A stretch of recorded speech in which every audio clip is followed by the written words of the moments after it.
Okay guys, time to find out. I put this little guy in a cup of boiling water, and sure enough a stream of little bubbles came out of it for about maybe 10 seconds. And so then I left it there for a little while, and then I put it in cold water, left it there for about half an hour, and we get almost a volt. And this was 24 hours ago, so 24 hours later it's still 0.924. I don't know if that's enough, but I think it probably is.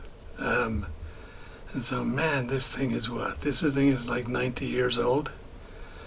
How about that Duracell? So now the the advice is you then should seal it up so that the moisture doesn't escape. So like I recommend super glue around the edge. So I'm going to do that, and if it's still okay in a day or two, I'm going to call this a success against all the odds. There you go.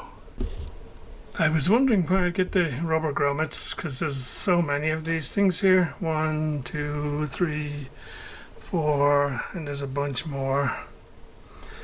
And for once, it looks like in my selection of grommets, I have one that works.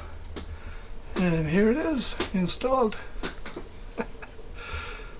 It's going to save me a lot of hunting around, because the chances that you'd find one that would fit, I haven't had a lot of luck in what I'd call European radios. Yeah, for the American radios you can get them, but not so much in Europe. So this is good, because all these guys are just completely rock hard, and now I have nice rubber ones to replace them with. Isn't that cool? So not too much to report. I'm just gradually working my way through. I've sort of ground all the rust off the back panel here, and off a big part, and from a fairly large part of the top. I'm starting to remove the IF cans to just check them all and make sure they're okay, and so I can clean the chassis properly. So I removed the first one.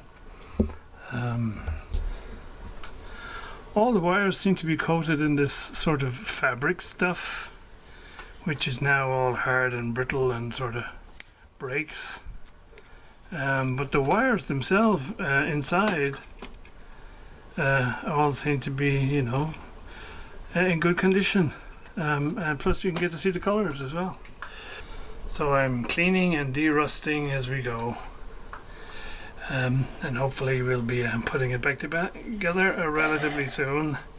I took out the tuning condenser, and that wasn't really badly rusted, but it was filthy. So that guy spent 20 minutes in the ultrasonic cleaner, and looks brand new. Pretty much. So pretty happy with that. The rest is just other pieces of hardware have been taken off, and gradually building up a kit of rust-free bits and pieces for when it all goes back together again. So I guess I'm sort of skirting around the difficult bit,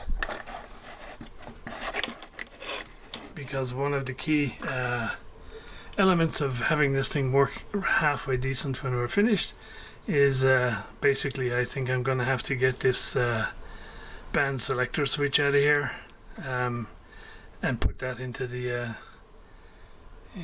tank as well, because that, I just don't see how we're going to get that clean without giving it the ultrasonic treatment, and I certainly don't think I'll be able to clean it just in situ by spraying a bit of deoxide in there or whatever.